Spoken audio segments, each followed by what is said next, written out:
boa noite a todos. Eu me chamo Renata Miranda. Iniciamos a mesa Identidade Moda Goiás.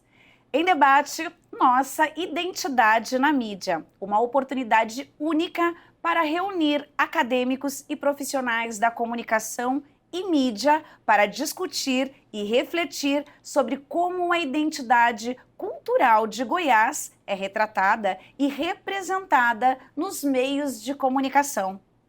Moda Identidade Goiás, celebrando a identidade goiana. Em um mundo repleto de tendências padronizadas, o MIG surge para resgatar e celebrar a diversidade da rica cultura da nossa região.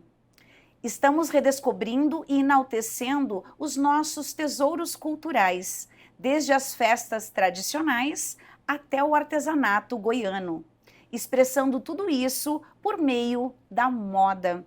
Agradecemos a todos por se unirem a nós nessa jornada de descoberta e inovação e autenticidade.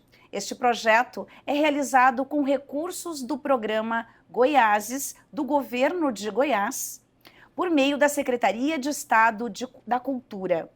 E aproveito para deixar os nossos agradecimentos a todos os nossos apoiadores, como a Fio Fio, a Pale Beauty Cosméticos, a Faculdade Universo e ao Shopping Cidade Jardim. O nosso mais sincero obrigado.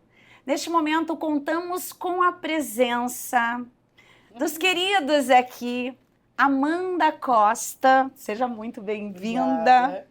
Amanda tem experiências em redação, rádio, web, fotojornalismo, assessoria de imprensa, roteiros e produção audiovisual, sendo que no telejornalismo atuou como produção, reportagem e apresentação em emissoras afiliadas da Globo e do canal Futura, no NUCA, Núcleo de Estudos Audiovisuais da UFG. Fez roteiros de interprogramas e elaborou projetos para a televisão.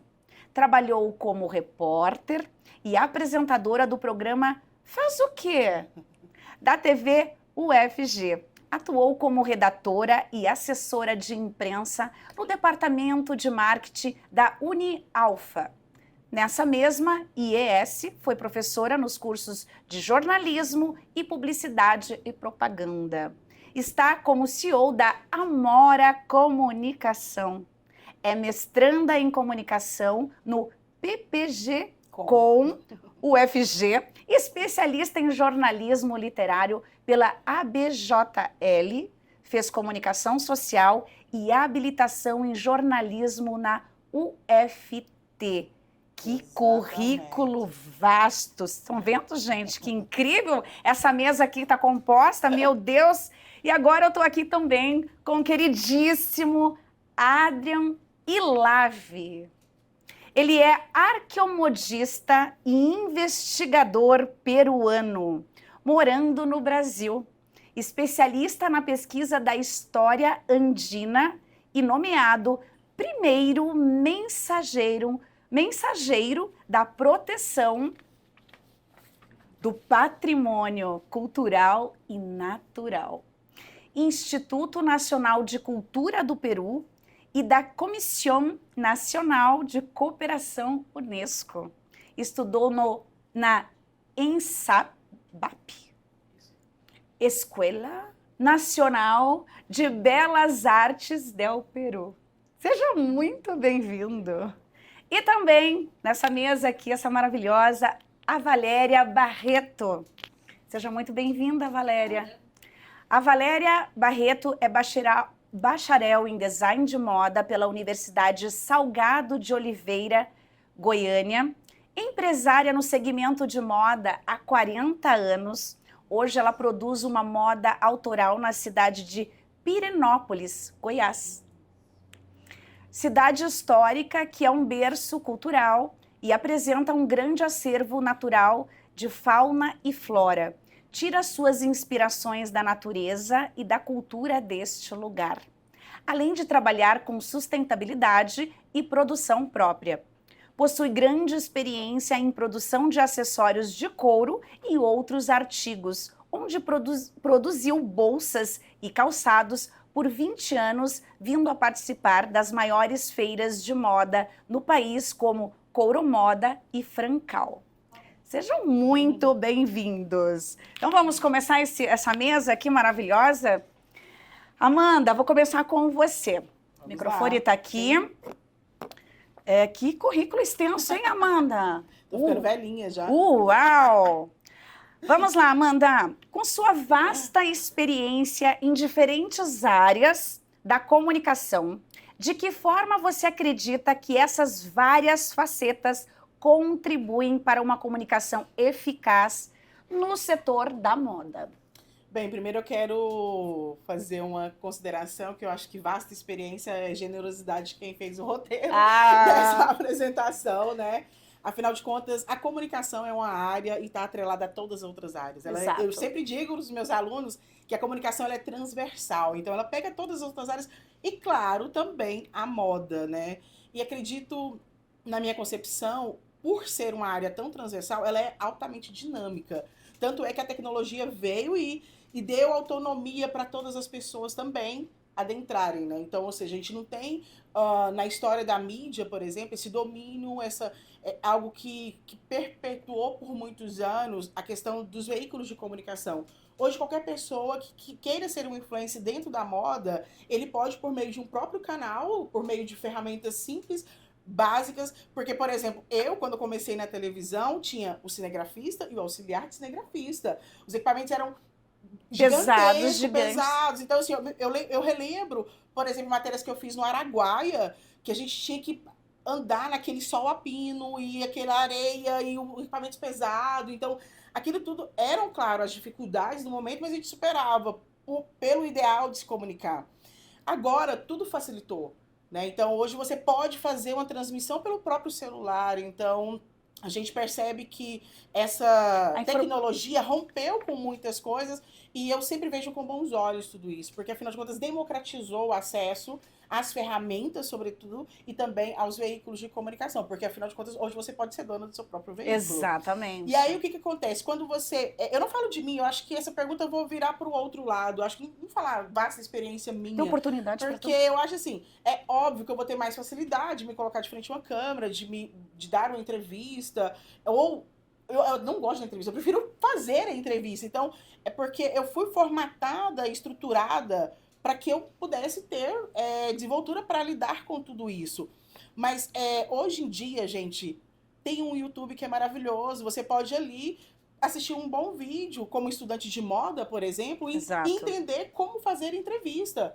De repente, ali, montar um próprio canal, usar oportunidades e criar oportunidades de ter um perfil no Instagram e, a partir disso, se comunicar.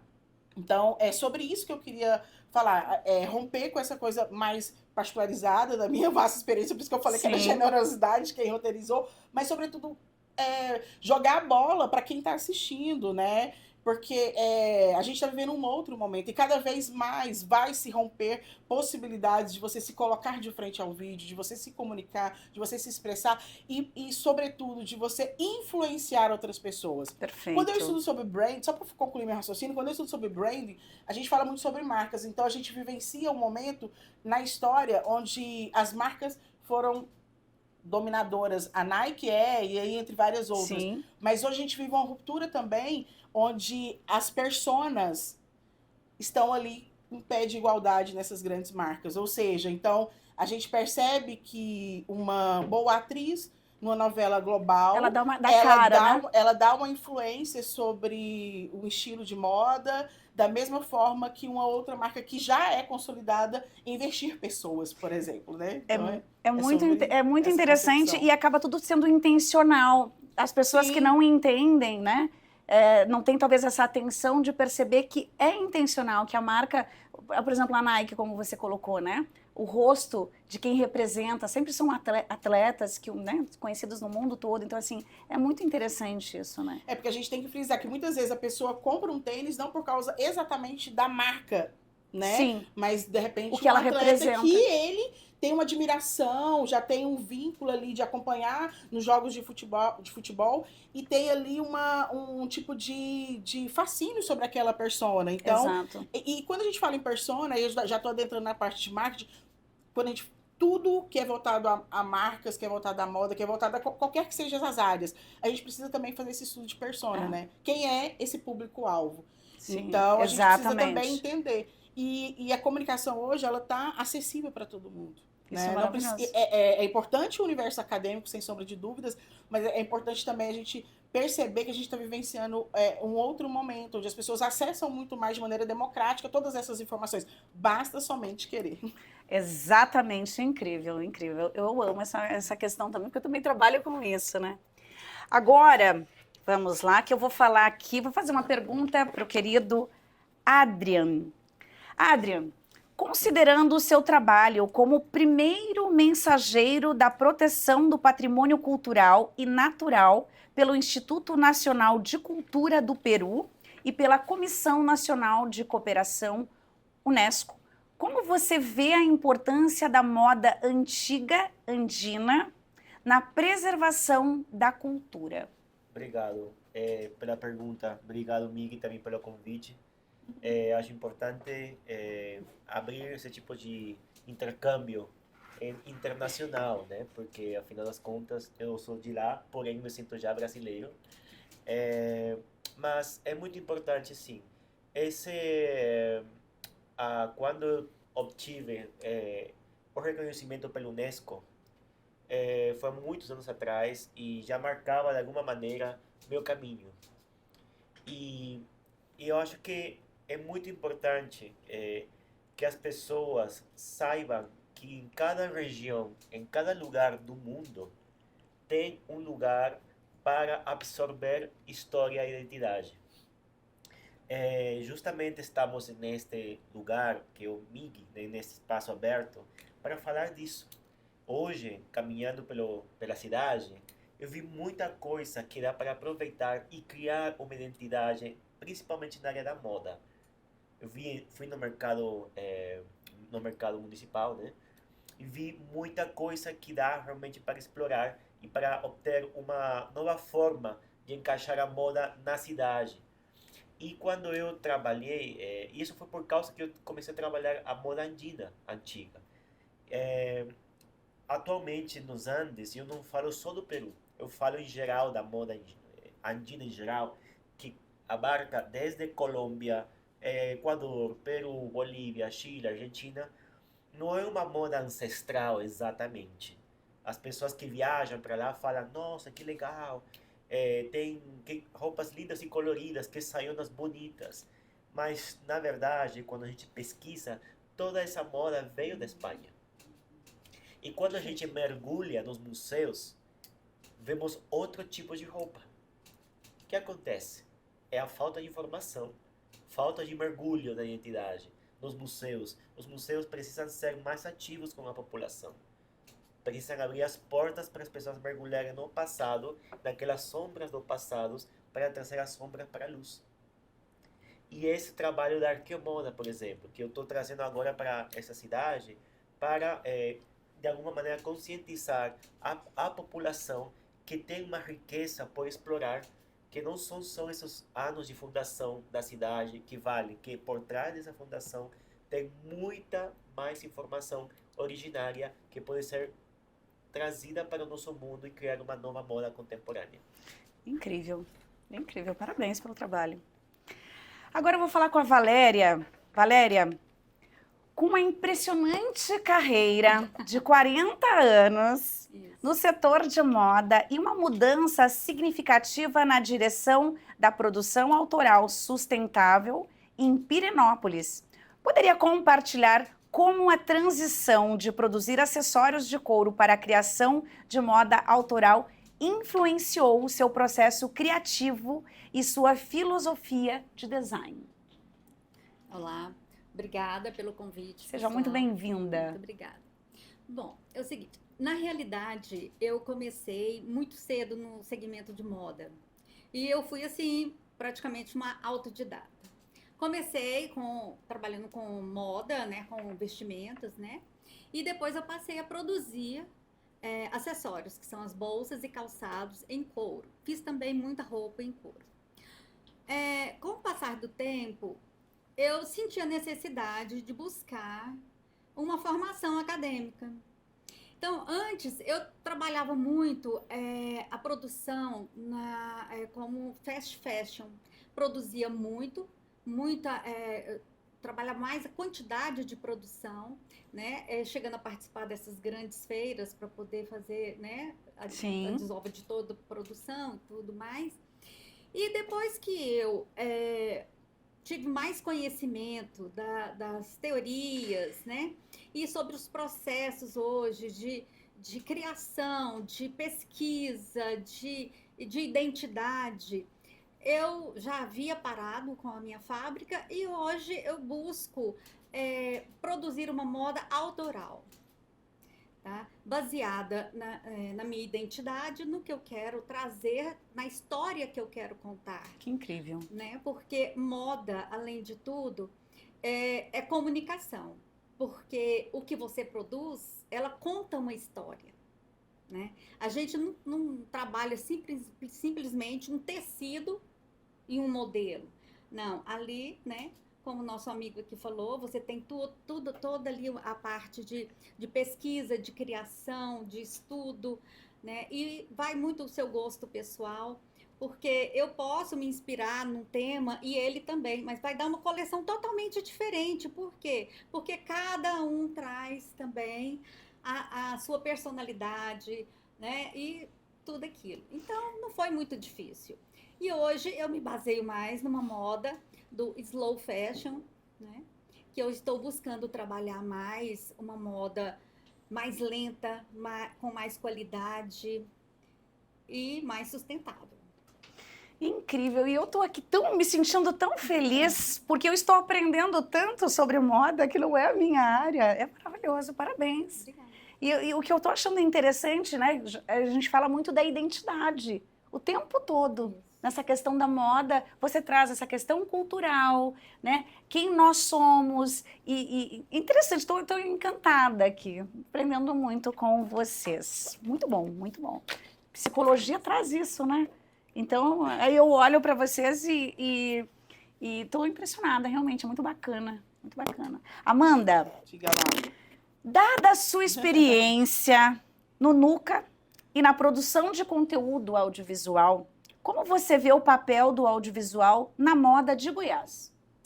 Bem, já que falou do NUC, eu vou contar um pouquinho a história que a minha Valéria fez. Eu acho que a contação de história é importante, porque as pessoas se identificam, né? Exato. E durante esse período que eu trabalhei no NUCA, na verdade eu trabalhei na TV UFG, e lá tinha um núcleo onde a gente estudava de maneira criativa experimentos ou mesmo interprogramas ou estruturas de novos programas, que inclusive a gente elaborou o projeto que foi adotado e transmitido a nível nacional pelo canal Futura, né?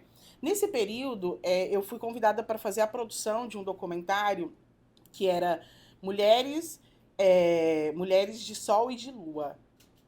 Por que esse nome? Aqui em Goiânia, você que está chegando agora, a gente tem 2 feiras tradicionalíssimas, que são feiras, assim, não onde as pessoas passeiam, levam as famílias, mas, sobretudo, são modas, né? Ali tem modinha, tem bijuteria, tem calçado, é um atrativo para quem é turista também para a cidade. Então, as pessoas têm esse hábito de visitar esses locais como uma forma de entretenimento, mas, sobretudo, o pilar maior ali é a moda.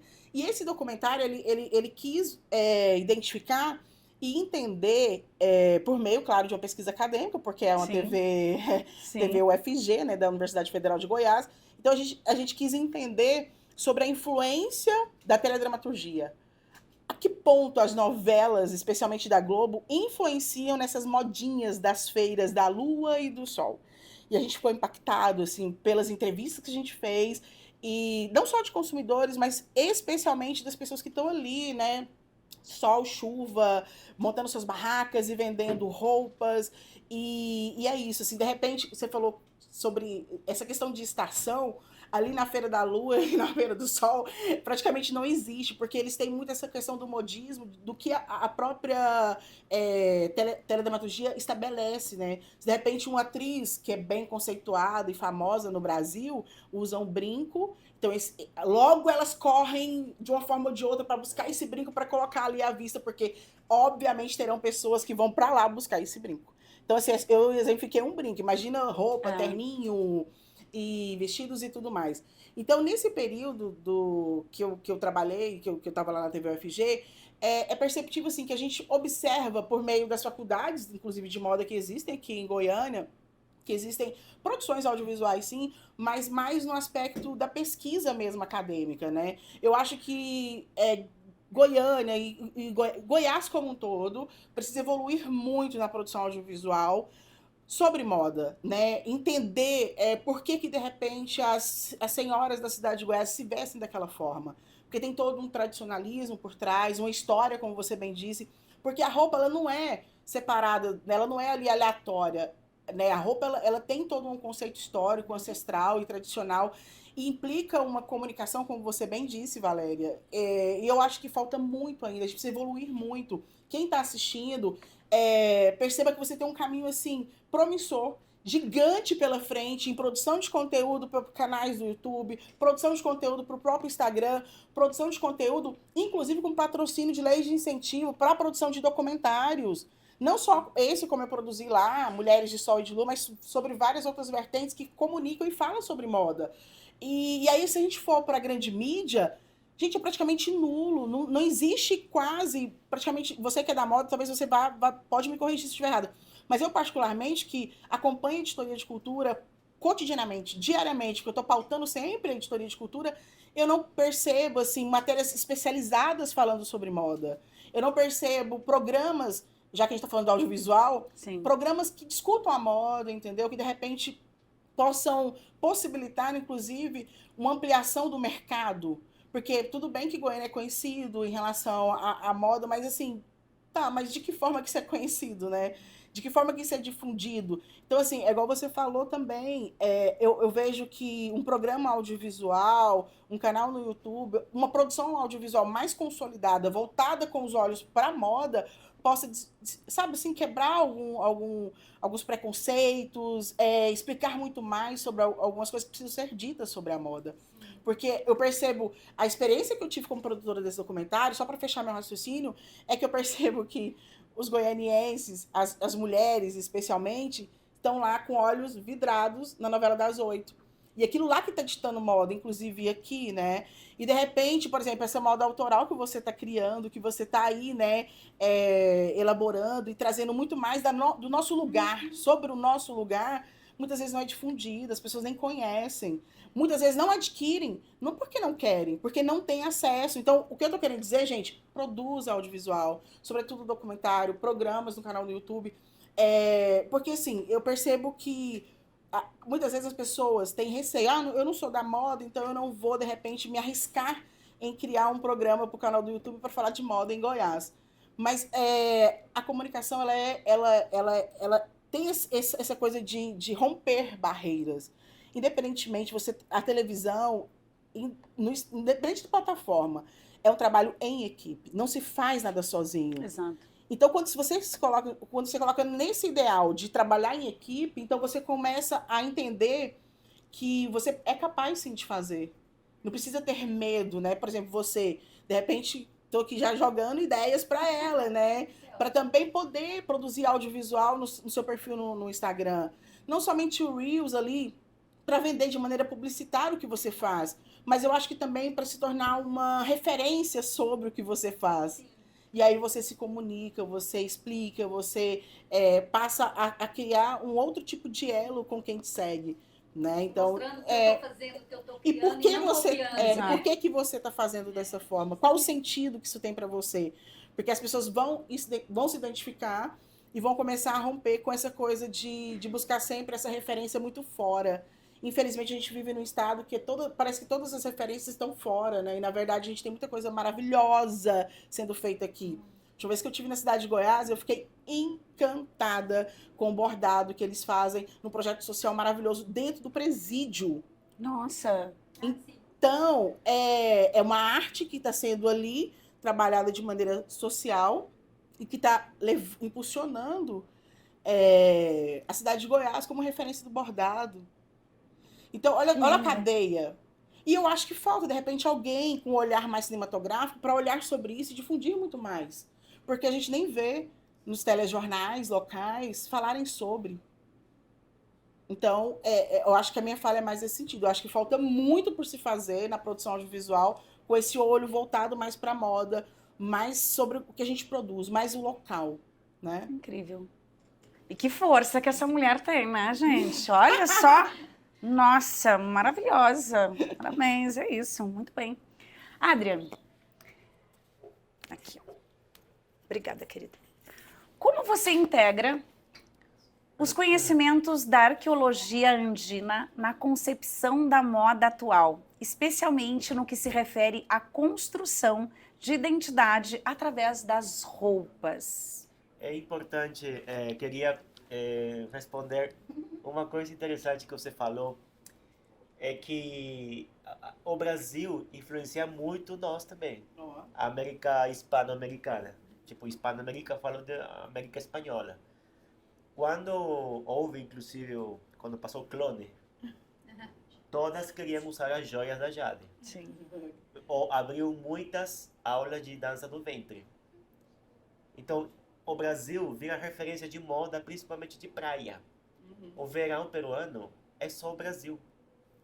E modelo brasileira usando nos cartazes, nos banners das lojas. Porque o Brasil é uma referência. Né? E o Brasil exporta muita sensualidade. É uma coisa, e o carisma. Então, produtos naturais, beleza, de uma maneira uma influência. Mas também eu acho interessante que você fala a responsabilidade da mídia, né? E da própria audiovisual. Quando você tem o poder de transmitir uma mensagem para o mundo, você tem uma responsabilidade, porque aquilo que você vai falar vai repercutir na sociedade. Sim. Por isso que é importante. Então, queria só fechar essa parte bem interessante que você falou, porque realmente é importante. Mas indo para a tua pergunta, a arqueologia é importante. As pessoas acham que falar de arqueologia é entediante, mas na verdade, a arqueologia a gente faz até nossa própria vida quando lembramos do passado, do relacionamento, da vovó. A gente faz a arqueologia sentimental. Sim. Né? Por que não fazer arqueologia como o legado do nosso passado, da nossa cidade? A gente mergulha nessa arqueologia e a gente descobre muita informação que ajuda a criar novas formas de moda. Porque moda, como sempre falo, não é só roupa. Moda significa, se a gente vai no significado, vem de modus, que significa estilo de vida. E estilo de vida é tudo. Até o jeito de falar, o jeito de rir, o jeito de sorrir, o jeito de dançar, tudo isso é moda. Então, quando eu falo de moda, eu prefiro falar indumentária. Né? Porque realmente a gente ficou com a ideia que moda é simplesmente roupa e fica meio fútil a gente falar de moda.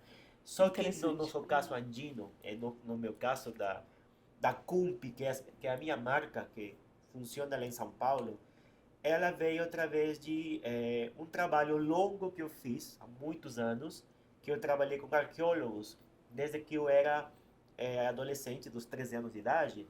Eu ia nas pirâmides, e como eu não ia para a escola.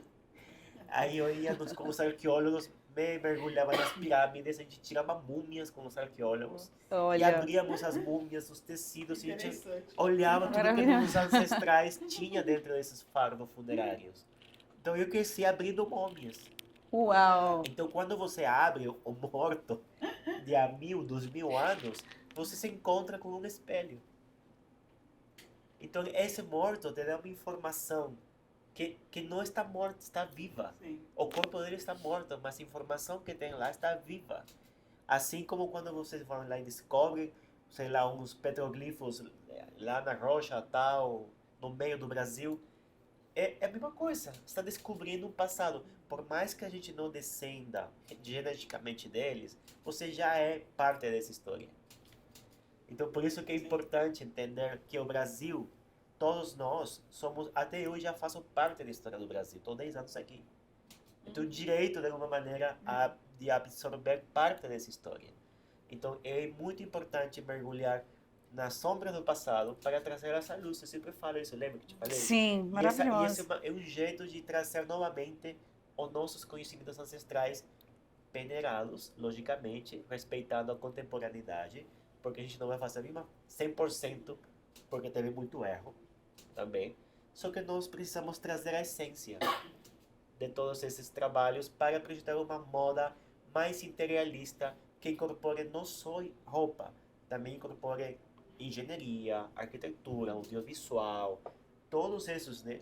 Inclusive agora, quando eu fiz arqueomoda, muitos arqueólogos ficaram empolgados porque acharam que podiam trabalhar com estilistas, de mãos dadas, já que eles são uma fonte de informação. Historiadores podem trabalhar com estilistas, então tem um feedback até econômico. Olha que interessante. Entendeu? Então a gente Bacana. abre novos campos, né, de trabalho, de emprego para outras áreas e que a moda e a indumentária, vamos falar de moda, né, pode abraçar. E eu, com gente de audiovisual, fotografia, que a gente já faz, né, na moda, né, com fotografia, audiovisual, só que tem outras áreas, até a medicina pode entrar dentro disso. Então eu acho que precisamos abrir mais os campos e acho que esta cidade tem muita gente com muito talento que pode começar a fazer emergir ou surgir um novo estilo de vida, né, próprio dessa cidade, né? Encantada, eu estou encantada porque eu estou aprendendo muito aqui, tá? Aprendendo, falei, gente, olha, jamais imaginei, né? Pegar a arqueologia para contar moda, essa narrativa, é incrível, é maravilhoso, isso que eu falo, né? Tem espaço para todos, não é? Sim. Tem espaço para todos, porque busca muito da identidade de cada um, não é? Eu acho isso, eu sou psicóloga, eu adoro isso, as histórias, como a gente conta a nossa história, né? Maravilhoso, realmente é um privilégio estar aqui aprendendo com vocês. Agora para a Valéria aqui. Valéria, Pirenópolis é reconhecida por sua riqueza cultural e natural. Sim. Como você incorpora essa inspiração em suas coleções de moda e de que maneira isso ajuda a contar a história dessa região através das suas criações? Olha, Pirenópolis é uma cidade especial, né? Muito rica. Ela é rica em arquitetura, na fauna, na flora, né? Aquele cerrado maravilhoso, né? Com aquelas flores lindíssimas. E mesmo aquele arzinho de Pirenópolis que encanta todo mundo, eu não sei se vocês conhecem. Eu não Quem- conheço. Apaixonada. Eu não Quem conheço chega- ainda, já quero Quem conhecer. chega em Pirenópolis fala, gente, essa cidade aqui, ela tem uma energia muito grande, né? A maioria das pessoas que eu encontro falam, um dia eu ainda quero vir morar em Pirenópolis.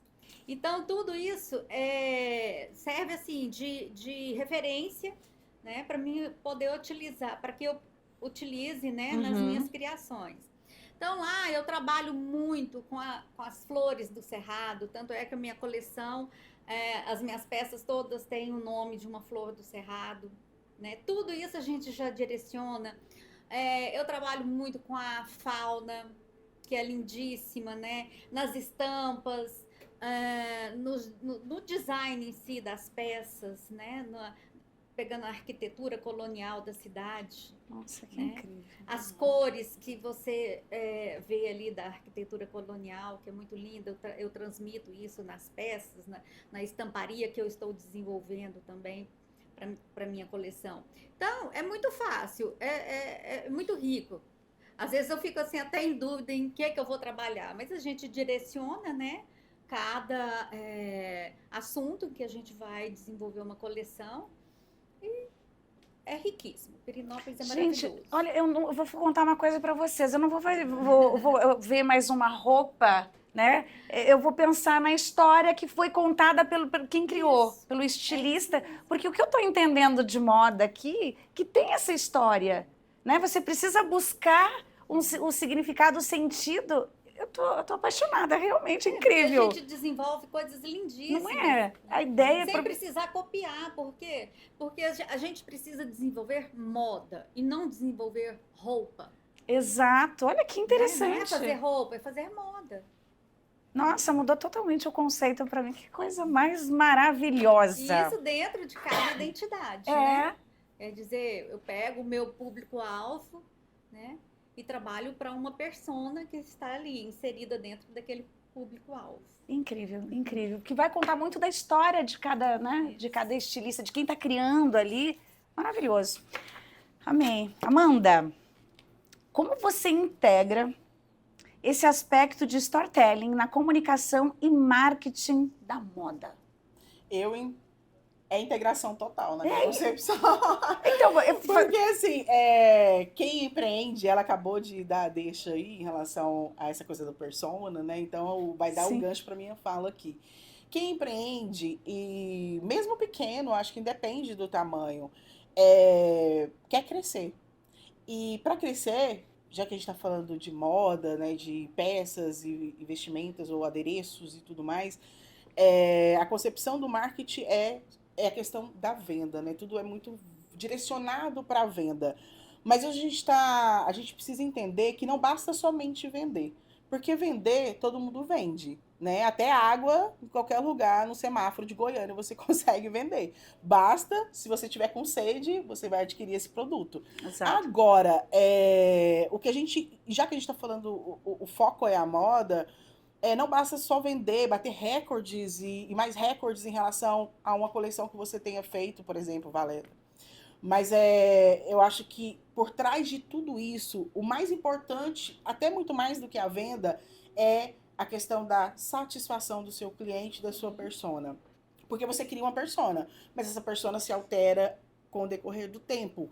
Até mesmo por influência desse persona criado inicialmente. Então, eu acho que a comunicação, ela a mais assertiva de todos os tempos, desde a época lá do que ele falou, contextualizando lá de séculos passados, essa coisa do boca a boca, né? Essa coisa do que fala para Sim. você. E essa coisa do que fala para você como forma indicativa para você adquirir uma peça, ou ir de repente a algum show, ou seguir um determinado estilo como influência. É isso que faz a roda girar, a roda da fortuna girar. Exato. E para que isso aconteça, essa influência a ponto das pessoas indicarem uma marca, um produto e assim sucessivamente, um serviço, é preciso ter a satisfação, o encantamento. Então a gente está vivendo o marketing numa concepção muito mais humanizada nos tempos atuais, né? E aí o storytelling entra, e aí eu adoro, porque já é minha área, né, dessa contação de histórias. Eu sou do jornalismo literário, a minha especialização é jornalismo literário. Então a narrativa está na minha veia, na minha vertente, então é tudo muito que eu acredito, né? Então o que eu tô falando para vocês, até mesmo quem tá começando agora no negócio, tenha muito atrelada essa contação de história. A gente fala chique, né, storytelling, mas gente, storytelling é contar histórias. Quando a Valéria se apresentou no início, ela falou lá contextualizando sobre a história dela com a moda, desde jovem, ela foi aprendendo de maneira autodidata. Então, é isso que prende. Então, de repente, ali quem está assistindo esse vídeo, ou de repente, futuramente pode se indicar para uma outra pessoa, essa pessoa provavelmente vai se linkar com a história de vida da Valéria, por questões que a gente nem controla, né? Por talvez de identificação, desde muito nova, já gostar de moda, já acompanhar desfiles, já ficar ligado em relação a tendências, e de repente falar, nossa, se a Valéria chegou aonde ela chegou, ela está consolidando uma própria marca dela, ela fez uma trajetória ali, ó, tá lá em Pirinópolis, está rompendo, está criando coisas que está gerando tendência. Epa, então eu vou escutar atentamente o que a Valéria está falando e vou me inspirar nela. Então, storytelling é isso, é uma contação de histórias. De repente, naquele momento que eu estava falando do Nuca, que eu fui convidada para produzir um vídeo lá sobre a Feira da Lua, Feira do Sol. Então, é essa vivência, é essa humanização que a gente traz por meio da história e que linka com as pessoas, e linka de maneira verdadeira. Isso é que sobrepõe. Então, quando você gera um sentido de se comunicar por meio de histórias, isso fideliza. E isso é o que vai gerar aquela comunicação que eu disse, que é principal de todas, por mais que existe tecnologia, inteligência artificial e Big Data e Exato. tudo mais, mas o boca a boca é o que sempre vai prevalecer.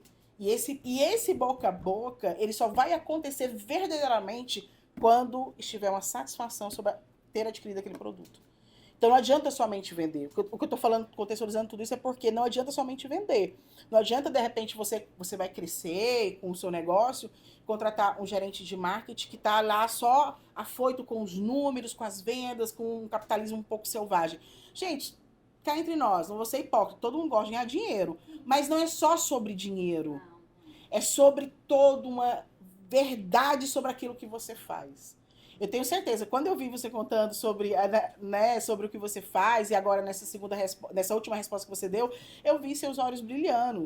Então isso me convence muito mais, entendeu? Porque eu vejo que tem entrega, tem verdade, tem sentimento, Tem a tem toda identidade uma dela. contextualidade do que ela quer passar para as outras pessoas. E quando eu falo, eu sou muito assim, do sentir, eu já arrepio dos pés à cabeça, porque é isso que interessa hoje em dia. Então, para respondendo vocês, o marketing de moda, atrelado ao storytelling, é isso.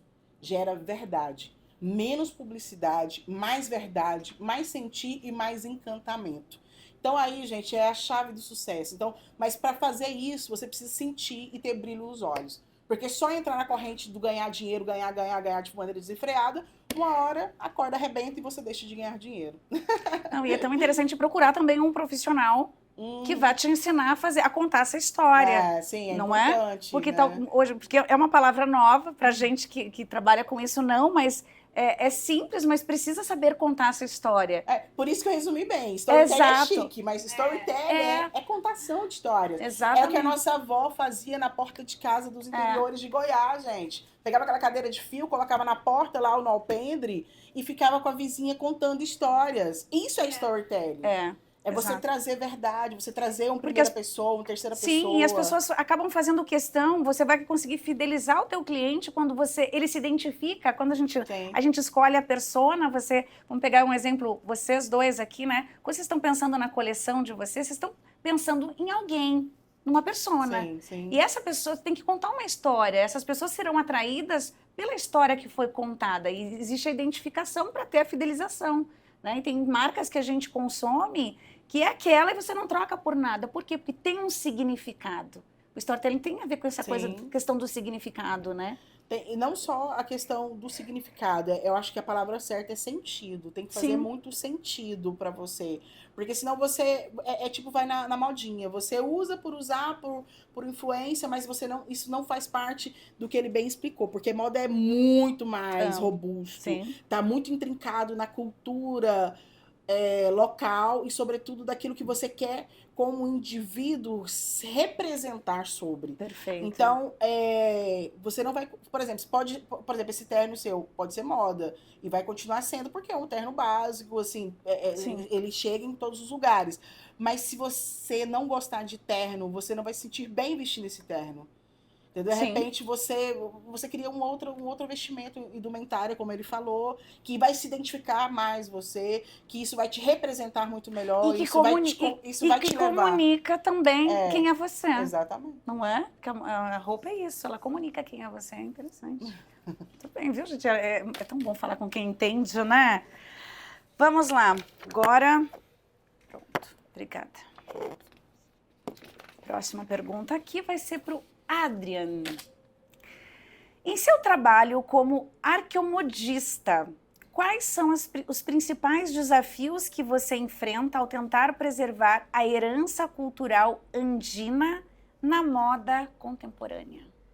Os desafios são bastantes, principalmente quando você constrói uma indumentária, principalmente inspirada no passado. O problema às vezes é parecer uma fantasia. É um dos desafios visuais, né? Outra coisa também às vezes é a aceitação do público. E quando você toca em uma indumentária ancestral, você não está fazendo só roupa para você. Você está tocando um assunto de uma sociedade. Tem gente que adora, tem gente que odeia. Tem gente que acha boa, tem gente que acha ruim. Tem gente que acha que eu tô escorregando, tem gente que acha que eu tô andando passo firme. Por quê? Porque quando você toca uma moda ancestral, você está tocando no coração de muita gente, porque todos são herdeiros desse passado. É por isso que tem às vezes tantos problemas, em tantas passarelas, críticas estilistas, que segundo a mídia, o público, falam que não é aquilo que está projetando. Mas também existe, às vezes, um medo de parecer folclórico de muitos estilistas. Porque eles acham que o folclore não é moda, Interessante. né? E o folclore, as pessoas têm pavor de se parecer a si mesmos. Mas eles preferem copiar uma camponesa europeia que uma camponesa do Cerrado. Isso que é triste, né? Entendeu? Aí tem um exemplo que eu dou para os alunos, quando eu estou dando aula de arqueomoda, falo assim, eu boto as imagens da Dolce & Gabbana, que é uma das marcas que eu admiro, mas não por causa do que ele vende, mas sim pelo conceito essencial que eles têm, que eles se inspiram no passado italiano, bizantino, medieval, de todas essas épocas. O Versace também faz isso. E as pessoas copiam o passado deles. O que você faz copiando o passado de um italiano que está lá e você tem um passado aqui no Brasil? Mas eles têm medo de copiar a moda da pessoa daqui, da rendeira brasileira, do indígena. Porque não se inspiram nele, porque não está dentro dos parâmetros do padrão da moda. Então, quando eu faço moda andina, eu mergulho nessas águas cinzas de todos esses problemas, porque realmente não é fácil. Não é fácil, primeiro, não parecer uma fantasia, não parecer... Eu não tenho medo de parecer folclórico. Porque para mim o folclore é...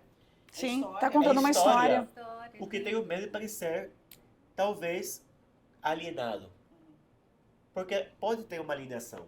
Você está no mundo da área da moda, tem muita alienação. Muita gente fala, não, mas não bota isso aqui que ninguém vai usar. Vai ser exótico demais. Muito exótico demais. Ousando. Aí eu falo assim, se eu imitar mais o Ocidente, eu vou ficar mais aceitado. Então não quero. E eu acho que se mais gente se juntasse a esse movimento, teria menos problemas para criar outros estilistas, roupas inspiradas no nosso folclore. Então, para mim, os desafios que enfrenta tanto a minha roupa como para outros arqueomodistas brasileiros vai ser isso. Mas depende também de nós, de não ter medo de parecer nós mesmos. E você enfrenta muitos haters? Sim, tem várias pessoas, não só no Peru, também na Bolívia, no Chile, na Argentina, no Brasil também. Tem É haters. interessante porque assim, né? O ser humano é assim. Você tem a tua identidade, né? Pessoas compram pessoas, tem a ver com a tua história e é uma luta pelo que você trouxe, né? Você tem que levantar uma bandeira, tem que sustentar, tem que ser firme com o teu posicionamento. É que acontece que o trabalho da arqueomoda não é só um trabalho, é uma missão. Incrível, é Quando é incrível missão, isso. eu me sinto carregado por milhares de ancestrais.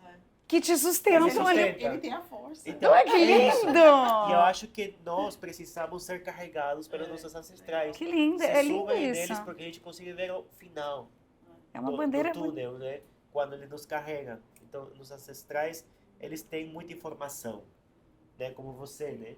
Você, nesse lugar lindo que eu quero conhecer, deve ter informação que você também não conhece. Assim, Dos ancestrais que moraram lá, antes do português, assim, inclusive. Deve ter muita coisa que você pode resgatar para botar na sua moda, né? Igual vocês Sim. e seus trabalhos, porque nós podemos incluir tudo aquilo que vem da terra em qualquer área da vida. E mais importante, quando eu faço moda, eu falo para as pessoas, eu não estou vestido assim porque eu estou em um evento de moda. Para mim já é um estilo de vida. Tem arqueólogos que falam, Adrian, mas essa peça que a gente achou em tal lugar, em tal pirâmide, o arqueólogo dos Estados Unidos fala que não é a peça que você descreve. Aí eu falo assim, ele usou? Ele testou a roupa? Não, mas ele é estudioso, mas ele não usou. Então a gente tem que usar a nossa moda para entendê-la e ver o que precisa mudar sem trocar a sua essência. Para mim isso é importante.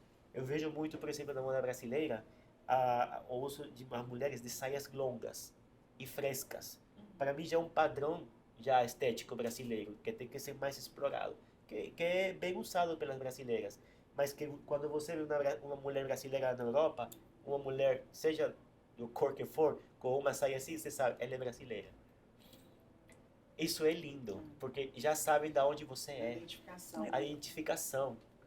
Então, para mim, isso é importante. Tudo isso traz essa pesquisa que eu venho trazendo. Né? Muito bacana. Agora, para Valéria. Valéria, a sustentabilidade é um tema crucial na moda atual. Poderia nos contar mais sobre as práticas sustentáveis que você implementou em sua produção própria? E como você equilibra a sustentabilidade com a estética e a funcionalidade em suas peças? Sim, isso é verdade. Sustentabilidade hoje em dia ela é obrigatória, né? E veja bem, desde a época que eu fabricava as bolsas, a gente já tinha assim uma certa preocupação, né? Principalmente na questão dos resíduos de couro, essas coisas. Então, eu procurava sempre aproveitar ao máximo todo o retalhozinho, fazendo pecinhas pequenas e tudo. Fiz um trabalho assim muito bonito com uma pessoa de Pirinópolis mesmo, que isso faz muito tempo, que era a Mercedes. Ela tinha uma cooperativa de tecelagem. Aqui no chale dela. Isso. Ai, que lindo. A Mercedes, ela buscava em Goiânia, tinha um conhecimento muito grande nas confecções e ela fabricava coisas incríveis. E a gente fazia uma parceria muito legal. Eu pegava as peças, né, de tecidos, no tear, e produzia bolsas com os acessórios de couro. Fazia o corpo e a gente fazia uma parceria muito legal. Eu levava para São Paulo nas feiras, vendia demais, porque as pessoas sempre valorizaram muito o trabalho artesanal, manual, né? Então, eu acho que isso aí já era uma coisa muito importante naquela época. E hoje também, como eu estava falando para vocês aqui antes, né, do nosso bate-papo, mostrando que as minhas embalagens, hoje eu desenvolvo as embalagens para ficar, além de uma coisa diferenciada,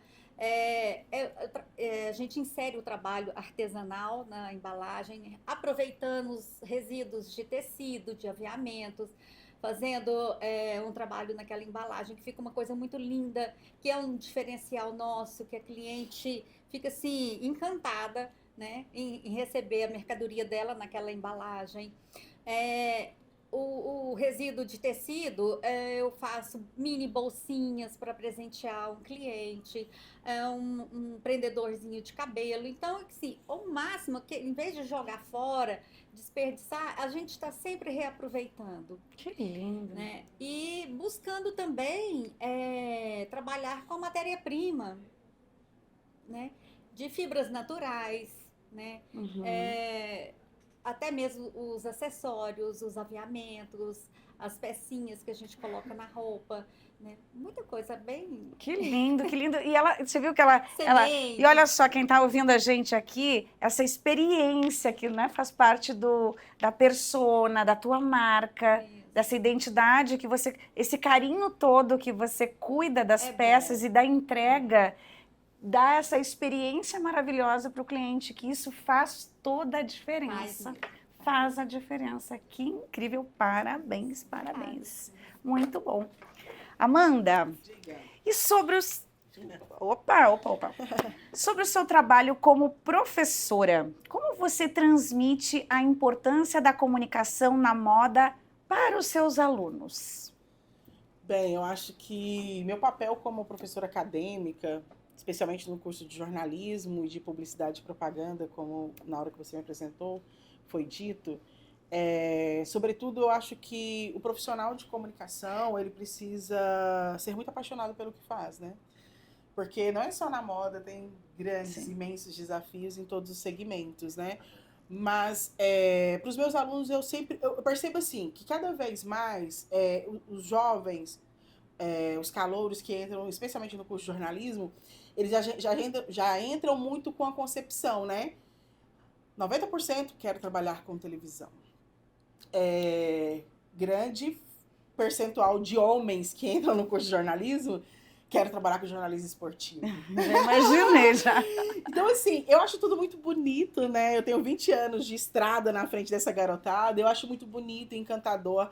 Eu não vou tirar esse mérito de sonhar, eu acho que isso faz parte, inclusive, de você ser, sabe, de você continuar a sua trajetória profissional e acadêmica e depois quando for pro mercado. Mas o meu papel como professora acadêmica sabe assim, abrir as cortinas. A venda dos olhos, né? E mostrar que não existe só o jornalismo esportivo. Existe o jornalismo científico, existe o jornalismo cultural, existe o jornalismo literário, existe o jornalismo voltado, né? O cultural, ele abarca o da moda. Então, é importante a gente deixar isso muito claro. Não existe jornalismo da moda. Existe um profissional que tem a formação em jornalismo e ele se apaixona por essas pautas, por essa editoria, e ele vai se especializando. Pode-se fazer um segundo curso voltado para moda, melhor ainda, porque você vai ter muito mais conhecimento, até para você, e desenvoltura para entender as pautas e os assuntos, para poder escrever com maior profundidade. Agora, eu acredito que para essas escolhas é preciso ter verdade e seguir a sua trajetória buscando muito e muito conhecimento. Porque a academia, o curso de jornalismo, por exemplo, são 4 anos. Ali não tem como você já sair um expert, de repente, se você tem uma aptidão para escrever sobre moda, não tem como você sair um expert e amanhã depois ser um grande repórter na Folha de São Paulo, o Globo, e escrever sobre moda com muito domínio, com ele, de repente, já tem uma trajetória gigante, né? Então, é ser humilde. Eu falo muito dos meus alunos, gente, baixa a bola, né? Porque não é porque você trabalha com mídia que você vai ser todo estrelinha, não. Eu converso muito com eles, assim, baixa a bola, entenda que você vai ser sempre ponte para as pessoas, né? Você vai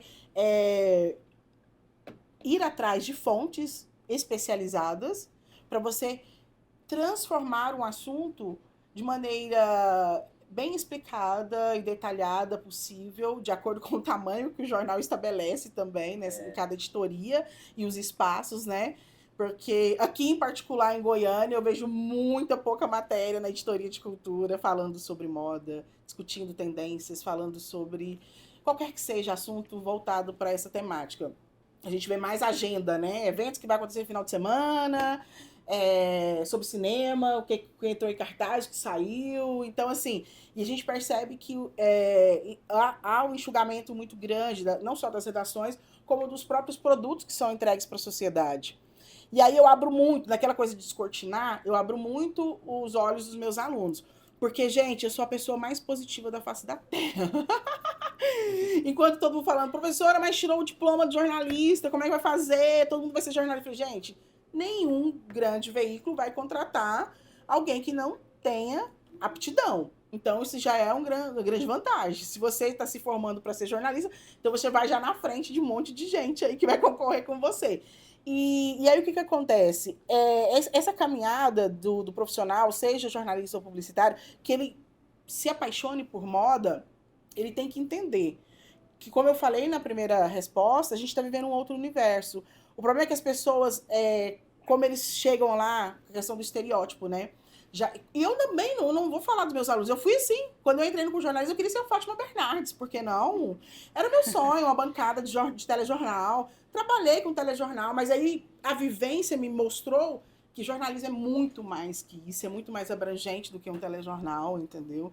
E aí é isso que eu tento, pela vivência, passar para os meus alunos, que falta-se muito em Goiás, e que, de repente, em vez dele ir lá bater na porta de um veículo de comunicação, não vou citar nomes, mas talvez o mais interessante seja ele ser pioneiro, criando um próprio canal, estabelecendo caminhos próprios para romper, né? Porque eu acho que é interessante você entender que quando você vai sendo pioneiro, tem desafios gigantescos, você enfrenta os desafios, mas lá na frente você colhe, você tem a colheita do que você... Não, você está abrindo um portal de oportunidades. E o tempo todo vocês observaram na minha fala, eu falo, tem pouca criação audiovisual sobre moda em Goiás, Quase não se fala sobre isso, mesmo em editoria de cultura dos dos jornais, né? Não se fala quase. Ou seja, então é um caminho muito aberto para quem está aí, né, se descobrindo agora, Tem com muito campo para ser potencial para explorado. ser profissionais do futuro. Por isso que eu disse que eu sou uma positivista, eu sou, sabe, assim, empolgada, eu acredito que realmente vai dar certo. Sim. Porque tem muita gente nova aí que vai fazer acontecer nesse cenário que está aí, palco aberto. Incrível. E apaixonada pelo que faz, que a gente sente, né? Essa energia é maravilhosa.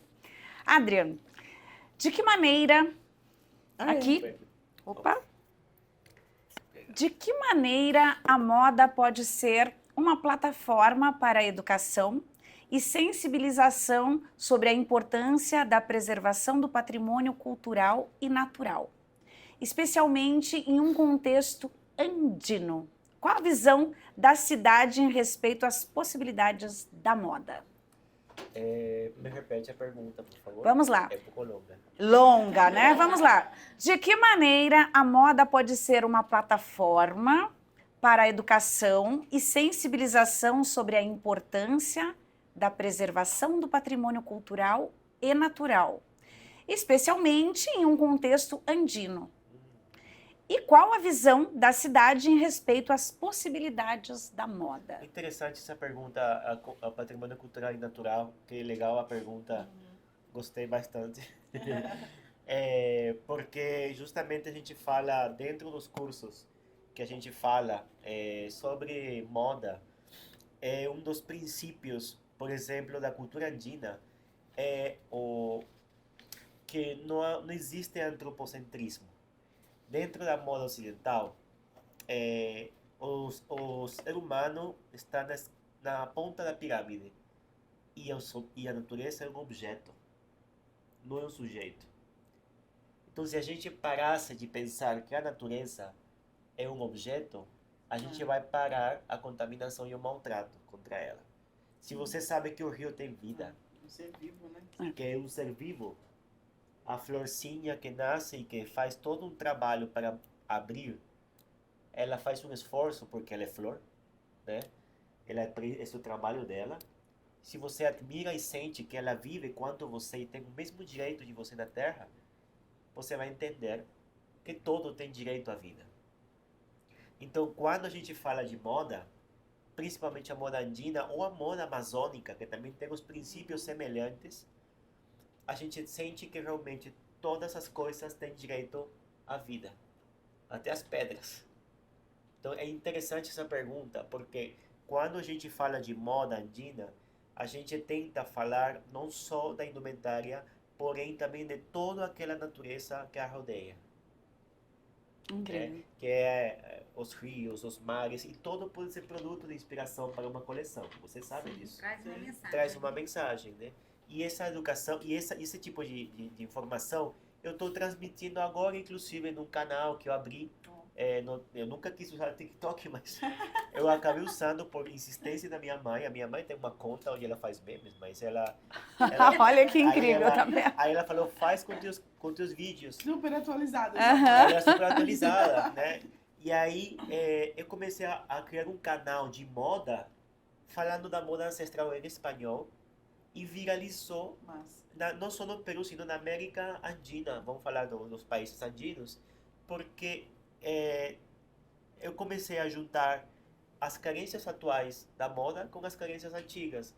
Então as pessoas percebem que as mesmas carências de antes eram as mesmas de hoje. E começam a ter uma ideia maior da moda, que não é... Porque dentro dessa área de educação da moda, não só se fala da indumentária, eu falo da religião que aconteceu antigamente, porque aconteceram certos sucessos, acontecimentos, a agricultura, as guerras. Então, eu acho que se a gente parar de falar de moda como uma questão de indumentária e fútil, e a gente abrir seu canal, como você bem diz, né? Precisa se falar de moda, mas tirando esse preconceito da moda como uma coisa superficial. A superfície da moda. Fazer o que você sempre fala, que é a imersão. Se alguém fizer moda brasileira, a gente falasse de vários assuntos, né? Eu acho que falaríamos de um mundo mais de comunicação mais justo, né? E eu acho que esse tipo de trabalhos e de conversas também ajudam quem sabe alguém se inspirar. Não, eu tô achando incrível que estamos deixando sementes aqui As para você que está sementes, assistindo a gente. Se eu tô- Não é? Você viu que eu falei de sementes? É isso, olha que coisa mais maravilhosa, ideias aqui. Incrível, incrível. Estamos chegando ao final já aqui, tá? Passa para Valéria. Valéria, Sim. ao longo da sua carreira, você participou de importantes feiras de moda como a Couro Moda e Francal. Que impacto essas experiências tiveram em sua carreira e como elas ajudaram a moldar a direção da sua marca autoral? Bom, veja bem, essas feiras realmente elas foram muito importantes, né, no início da minha carreira e trouxeram um impacto muito grande de aceitação, de visibilidade, né, de aumento da minha produção, comercialização e tudo. E depois que eu resolvi mudar um pouco a minha trajetória, eu já estava assim, muito confiante, sabendo que eu poderia, né, deixar, como eu falei aqui no início, toda aquela situação de grande produção, trazendo tendências que não são as nossas origens, né? Pegando tendências lá fora, na Europa e tudo mais, e querer mudar para a minha marca autoral. Então, eu fiquei, assim, confiante, né? E fortalecida. E eu acho que hoje eu estou tendo, assim, um resultado muito bom com o que eu estou fazendo, né? Que incrível. Isso, desenvolvendo essa moda, né? Trabalhando mais o slow fashion, trazendo qualidade para a roupa que você vai ter, trabalhando com produtos melhores, né, com a matéria-prima melhor, e que você vai poder usar aquela roupa por mais tempo sem poder descartá-la tão facilmente. Parabéns. Encantada, aprendi muito aqui. Quero agradecer a Amanda, Eu que agradeço. a Adrian e a Valéria, tá? Todos vocês aqui presentes e você que está assistindo a gente aqui.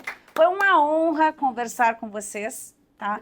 Insights sobre a intersecção entre comunicação e moda em Goiás são inspiradoras. Desejamos a vocês todos sucesso, sucesso. E algum último pensamento que gostaria de compartilhar conosco, tem? Não? Eu acho que simplesmente ser autênticos, né? Isso. Autênticos. Ser autênticos. Autenticidade. Uma palavra, muito então? Uma palavra, Autenticidade. Gente, nós vamos abrir para 3 perguntas aqui. Não? Sim? Temos tempo ainda? Produção? Estamos sem tempo. Então, as perguntas aqui você vai colocar agora, aqui vai responder esse comentário, vai curtir, vai comentar e vai compartilhar esse assunto maravilhoso. Estou muito feliz, obrigada a todos vocês aqui, aprendi muito com vocês, com cada um. Vou levar aqui comigo um beijo no coração.